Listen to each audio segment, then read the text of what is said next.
తస్కరించినటువంటి వ్యవహారాన్ని చాలా సీరియస్గా చూడాల్సిన అవసరం ఉందనేది హైకోర్టు ఇవాళ అభిప్రాయపడింది. ఇప్పటికే ఏదైతే పరకామణి దొంగతనం కేసు సంబంధించిన విషయంలో హైకోర్టులో తిరుపతికి సంబంధించినటువంటి జర్నలిస్ట్ శ్రీనివాసులు అనేవారు పిటిషన్ వేయడం, తర్వాత ఈ విషయం పైన సమగ్ర విచారణ జరపాలని చెప్పి హైకోర్టు సిఐడిని ఆదేశించింది.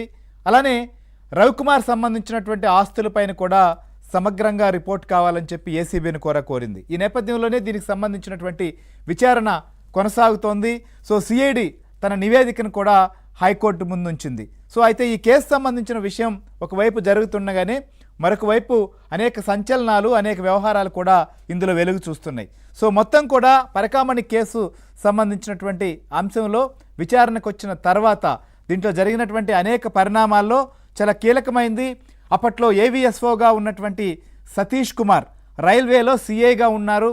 ఆయన సతీష్ కుమార్ ఉన్నప్పుడే ఈ పరకామణి దొంగతనాన్ని పట్టుకోవడం, ఆ తర్వాత ఏదైతే లోక్ అదాలత్లో రాజీ పడ్డం కూడా జరిగింది. సో ఈ దొంగతనం కేసు ఆయన నమోదు చేసి ఎఫ్ఐఆర్ చేసి తర్వాత దాన్ని కేసు పెట్టిన తర్వాత మళ్ళీ లోక్ అదాలత్లో రాజీ కుదర్చడానికి దాదాపు 14 కోట్ల రూపాయలకు పైగా విలువైన ఆస్తులను టీటీడీకి రవికుమార్ అప్పచెప్పడానికి మధ్య ఏం జరిగిందనేదే ఇప్పుడు ప్రధానమైనటువంటి అంశం. దీని విచారణ కొనసాగుతున్నటువంటి సమయంలోనే ఒకవైపు విచారణకు వస్తున్నటువంటి సతీష్ కుమార్ అనుమానాస్పద స్థితిలో మృతి చెందడం, వారి కుటుంబీకులు ఇది హత్యగా ఆరోపించినప్పటికీ ఇప్పటి వరకు దీనికి సంబంధించినటువంటి వ్యవహారాన్ని పోలీసులు బహిర్గతం చేయనప్పటికీ దీనికి సంబంధించిన పోస్ట్ మార్టం నివేదికను కూడా హైకోర్టు ముందుంచారు. సో ఈ నేపథ్యంలో ఒకవైపు దొంగతనానికి సంబంధించినటువంటి వ్యవహారం కావచ్చు, దీంట్లో ఉన్నటువంటి వారికి భద్రత కూడా కల్పించాలని హైకోర్టు ఆదేశించింది.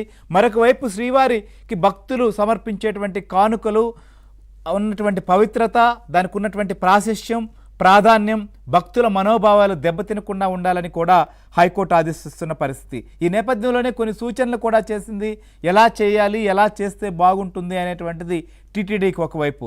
ఇంకొక వైపు ఈ ఆస్తులకు సంబంధించిన విషయం, రవికుమార్కి సంబంధించినటువంటి ఆస్తులు లేదా ఆయన తర్వాత రిజిస్ట్రేషన్లు, ఈ విషయం పైన అవసరమైతే ఈడీ ఐటీ సపోర్ట్ కూడా తీసుకోవాలని చెప్పి కూడా సూచించున్న నేపథ్యంలో ఇవాళ హైకోర్టు చేసినటువంటి వ్యాఖ్యలు కూడా చాలా కీలకంగా భావించాలి. ఎందుకంటే ఇటీవలే మాజీ ముఖ్యమంత్రి వైఎస్ఆర్సీపీ అధ్యక్షుడు జగన్మోహన్ రెడ్డి ఇదొక చిన్న కేసుగా ఆయన మాట్లాడడం అనేది తీవ్రమైనటువంటి దుమారాన్ని, భక్తుల మనోభావాల్ని దెబ్బతీసే విధంగా ఉందని అనేక హిందూ సంఘాలు కావచ్చు, భక్తులు కూడా వాపోయారు.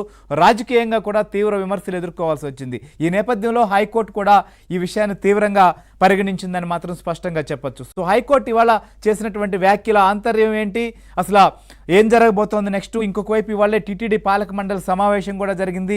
ఇందులో దీనికి సంబంధించి ఎలాంటి చర్చకొచ్చింది, ఏం చేయబోతోందని కూడా మనం డిస్కస్ చేద్దాం. మనతో పాటు ఉమేష్ చంద్ర గారు, ప్రముఖ హైకోర్టు న్యాయవాది, మనతో పాటు జాయిన్ అయ్యారు. అలానే జితేంద్ర తిరుమల నుంచి కూడా ఏవైనా ఆంధ్రజ్యోతి ప్రతినిధి, మా కొలీగ్ కూడా జాయిన్ అయ్యారు. సో ముందుగా ఒకసారి మనం ఉమేష్ చంద్ర గారి దగ్గరికి వెళ్దాం. గుడ్ ఈవినింగ్ ఉమేష్ చంద్ర గారు.